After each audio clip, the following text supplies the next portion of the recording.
guys, and today we are going to the National Railway Museum.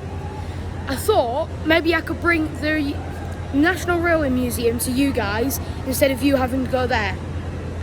And behind us we have an Azuma because we are in York Station at the moment, so we've got our time slot to go in about 20 minutes. Perfect. Well guys, we're back and we're in the National Railway Museum. We're at Gladstone here, which is a 60, I believe. I'm not entirely sure on the class of this. I'm not very good with my really old engines. However, it is still a very nice engine. And you just look at that. The tender is probably one of the biggest for its time. So it's very nice. Might be moving the camera a bit too fast though, seeing as I am extremely excited to be back. Huge dome for its time. There's the whistle. It's a very big chimney, and this also used to pull the royalty train, as you can see from the front. Now then guys, I've just started the video again because this is one of the royal coaches. That's one of the royal coaches there. And then this is a very special royal coach. This was in World War I and II. This is when bombs used to come down on it, and this is so strong it could withstand the bombers' attacks. So it's extremely good. And then we come over here, another royal carriage, another two royal carriages there. And then up at the top there, we've got 1300, I believe. Maybe 13,000, I'm not sure. Well, we'll see in a second though. It's 13,000. I might be wrong though about the Jubilee thing. Might say this here. Passenger and good locomotives, nicknamed Crab. Royal family had their own custom-made carriages, but the locomotive... No, doesn't look like it is a Jubilee, but I think it is still. Oh yeah, it looks like a Jubilee from inside the cab. There's the inside of the cab. Extremely nice. The handbrakes there, the reverser, the regulator, and the brakes up there. That's the three main things. This is a 462, I believe. So it has 4 front wheels, 6 large driving wheels, and 2 back bogie wheels. There's the reverser, or what the reverser uses, the cylinders, the boiler, the dome, the whistles are over there, and there's the chimney. Very nice. Built in 1926, and it's still around today. That's amazing. Although Flying Scotsman was built in 1923 and still running. But yes, so there we go. Another engine down. Loads more to go. Well guys, we're back with the next engine now, and I think this is a Caledonian single because it has one single driving wheel. This also used to pull the This used to pull the post. This was the post train with this Caledonian single. So it's a Midland engine. There's the oil, where the oil will go. You can actually see into the cylinder there. That's the inside cylinder, so that's a bit different to the outside ones. That's not boxed up like the other ones. But then here, we normally in non-COVID times, we'll be able to walk through this. Obviously in COVID times we can't, but there's the reverser, that's the regulator, and the brake is there. I believe that's the whistle, but yes, it's a very nice engine. Oh, and the handbrakes are there. Handbrake is there, and there's water tank and coal tank, I believe, there. So yes, very nice locomotive. I'm pulling an extremely nice train. Oh wait, no, it's the dining train. But it would pull the freight. No, not the freight. Post train. Because the post train is up bottom of here. So this is a sleeping carriage. Oh, it wouldn't pull the post. Actually, this would pull the post. There'd be a separate train for the post. Anyway, this is the post this is the post train. Very nice. And again, in normal COVID times, I'll see if you can now, but I don't think you will be able to. No, you can't at the moment, but this would be the post. That would be inside the post. So if we go over here, we have what would be the normal Midland Pullman. No, this is the Blue Pullman, sorry. Two different things. But Royal Scot was the engine that was called for this. Very nice. An 87, class 87. Again, very nice. I'll say this is a Pullman train. And then we go back down to here and we have a luggage carriage, or a guard van, more likely. Then we have a truck. This is a boxcar truck basically, except that's American. But anyway, another one of those trucks. I'm not actually sure what they're called in English, but I think they're just normal box trucks. The box trucks. And another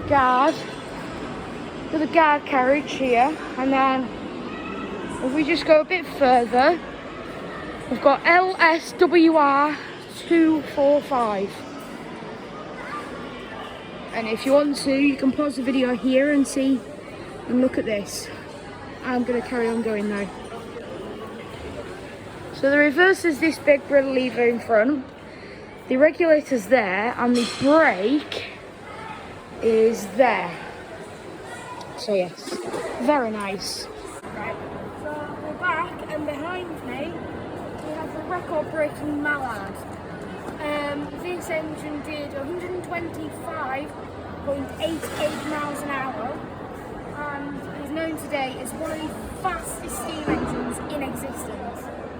So if we go and have a look at it, it's an A4 class designed by Sir Nigel Breslin, and I'm not gonna lie, probably my favourite train in the entire world. So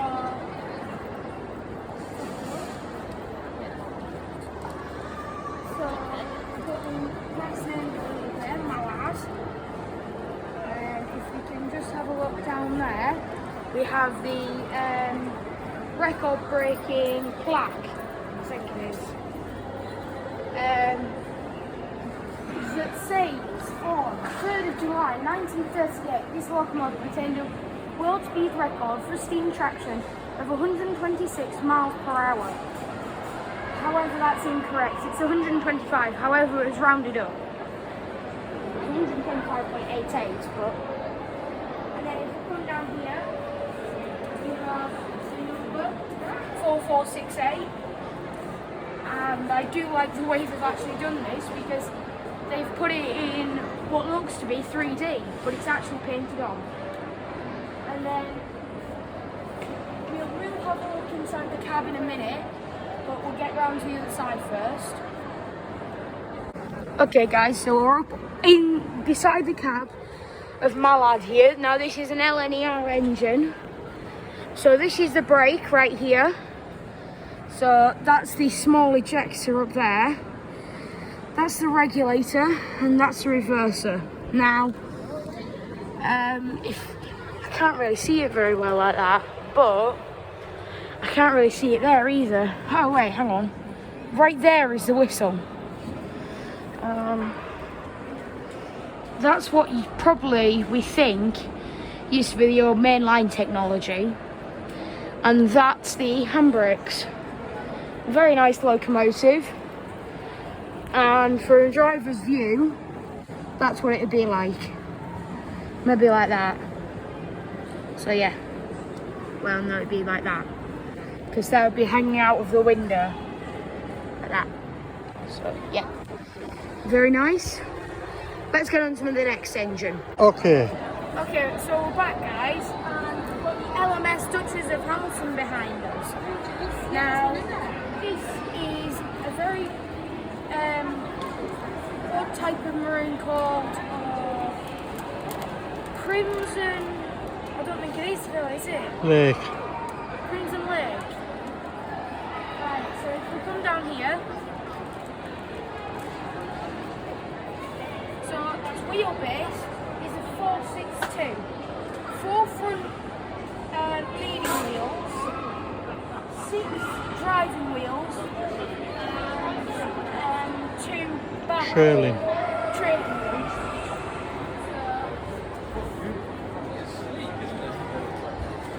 We've got the crimson lake with the golden stripes down the side. It's a very nice locomotive.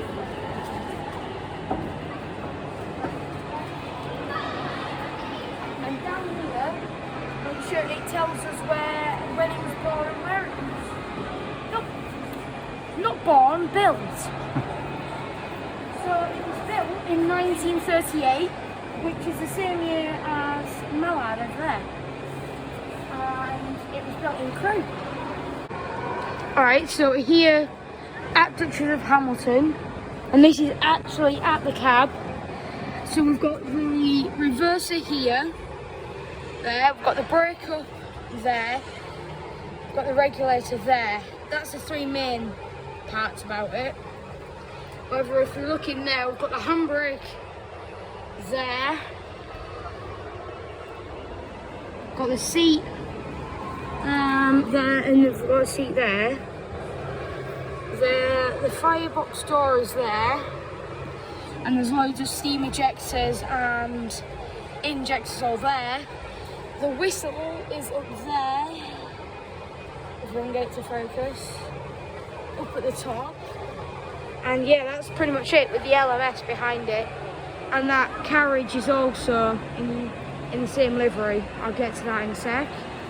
So if we just go down here. Now, can I just say this is the size of it properly? It's huge compared to a person. Yep, so this is in the same livery. If you look, it almost matches completely. And it carries on down there. And then there's loads of other engines that we'll go and see in a minute. Alright guys, so we're here and we've got Lodestar here. Now this is a Grange, I want to say. Might be a hall though, I'm not entirely sure. We've got to go around to the other side, I think. Yeah, we've got to go around to the back of the Lodestar, and then we can go underneath it. That's right, we can literally go underneath the train and see everything that's underneath it. So this is number 4003. That's the cab. Then along here, we've got the tender there. Then, if we just, that's the water. That's for water there. So we just go down these stairs.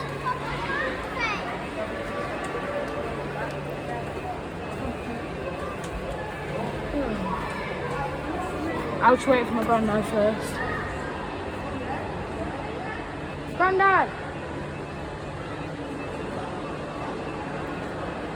So here we go, underneath. Lodestar. And so this is underneath the tender, so this has all the pipes going into the engine and the boiler to get everything. So this is underneath the tender. And just here, we split off from the tender to the actual engine. And this is the cab. This is the cab area for here. And then we've got all the cylinders and rods down here. And we've got all the oiling parts. And this is basically what the view of the mechanic will see whenever they come down here. So this is the third cylinder, because this is a third cylinder engine, 2 outside and 1 in the middle. So this is the middle cylinder, and then if you come out in front, if we come out just here, this is the front of Lodestar. If we slowly just come out like that, there you go, that's Lodestar. So that's a tour of the underneath of a steam engine. Cool. Right, so here we have a rail bus here. So it's what we normally use in GWR, and it used to be for the short branch lines. There'd be so many people that could fit in this, and it would work on the rails like a normal diesel train. However, instead would just be one carriage, one engine. So these were actually very powerful for what they seem, and fairly fast. So if you come out, this particular one is number 4. If you carry on coming down, and there will be where the engine is and all the coolant system. And then a bit further down.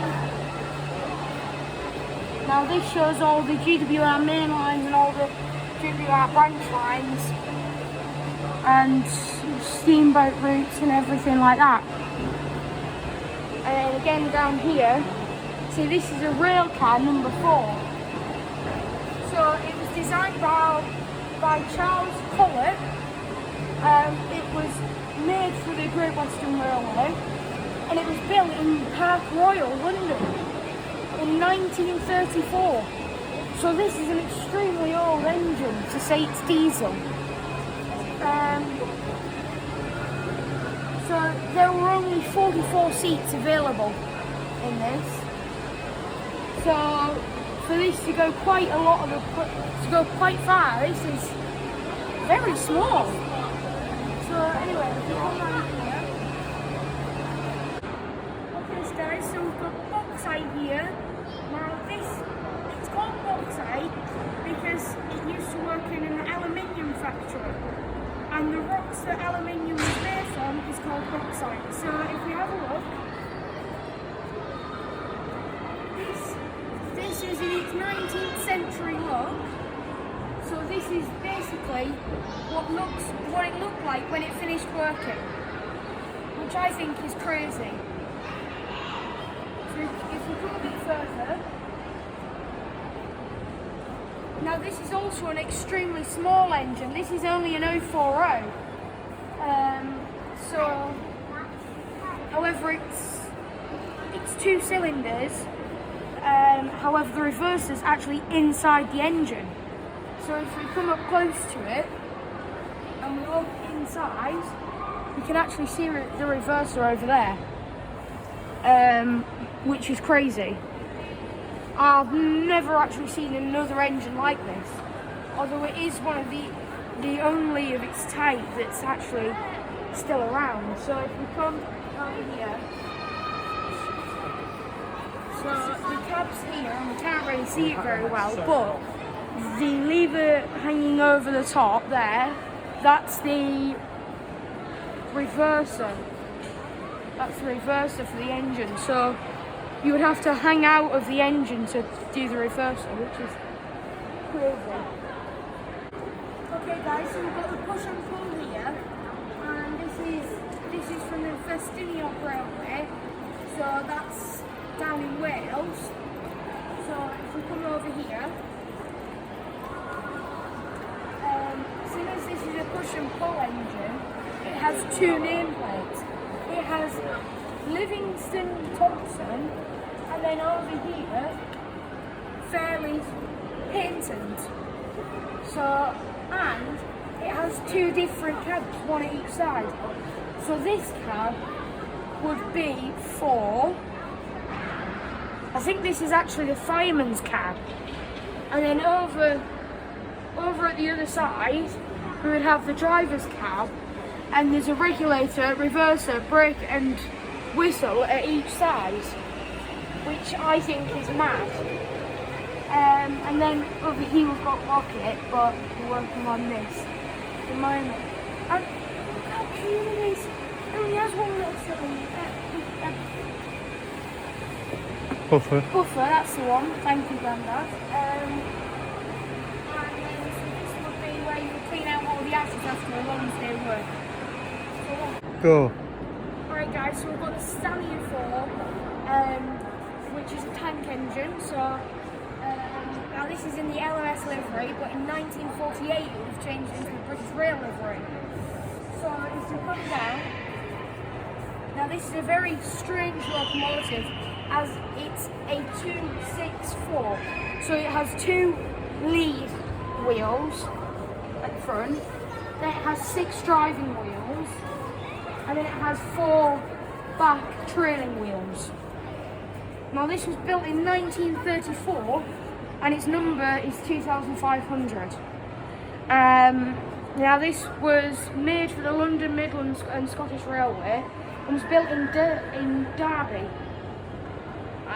So it's a very nice locomotive, and all of the engines to here today are hand painted. However, this one you can tell it's hand painted just by looking at it.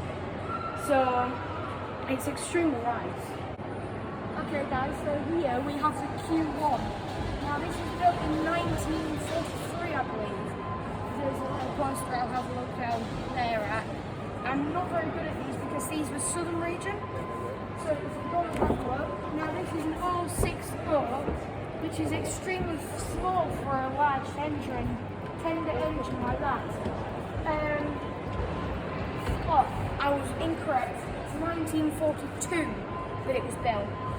It was built in Brighton, and the designer was Oliver Bulliard.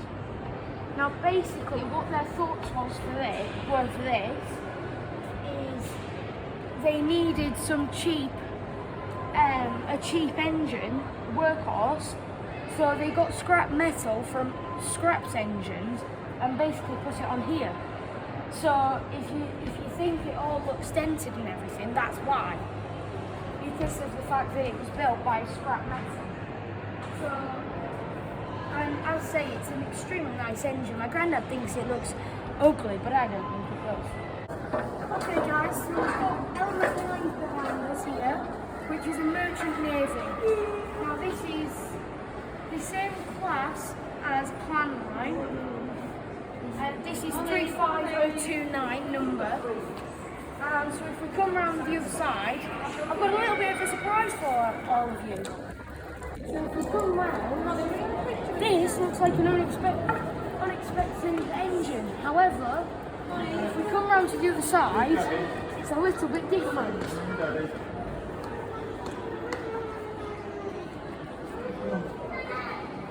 Yes, that's right. The entire half of it has been entirely cut off. And so this engine, you can see all the pipework and everything that works in this. So I mean, you've got all the smoke box here. So this has all the cylinders and everything that goes out into the smoke box that then comes out of the chimney. And then down here, we've got what's actually inside the boiler. So these are all the pipes that hold the steam or smoke from the fire down there, and this heats up the water that would be in the boiler, and then up at the top that water turns into steam, and then the regulator controls that valve up at the top, which lets steam through into the smoke box. And then at the very back here, so this is where you find the shovel coal into. This is the firebox. So all the smoke would then come out and through into the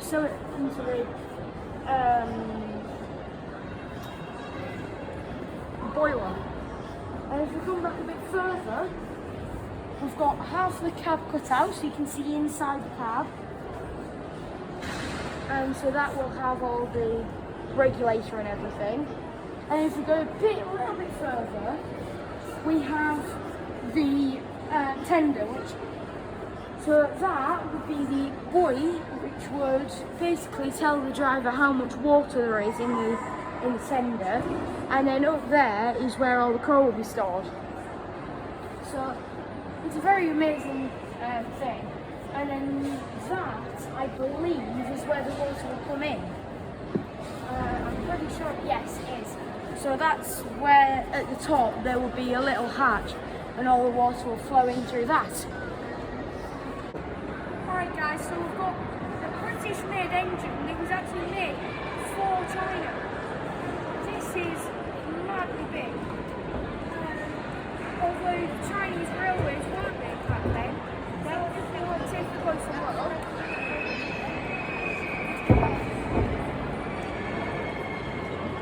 This is a 484 is this. So that has 4 leading wheels, then 8 large driving wheels, and that just below the cab, which we'll get to in a second. There's just some people there. There's 4 rear trailing wheels. So come over. So there's the cab up there, which is extremely high, and then down here is the trailing wheels. And then the tender, if we look at it, is huge.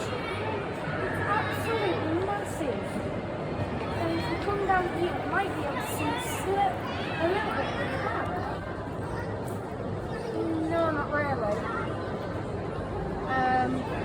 Yeah, it looks amazing to me. Alright guys, so this is just a bit of an end credit, saying thank you for mainly all the support from you guys, from my friend Countryside Junction for helping me with my first couple of videos, and my granddad for filming me today. And I also want to say, right, if you're new to the channel, don't forget to hit the subscribe button and hit the post notification bell, and if you haven't already, leave a like.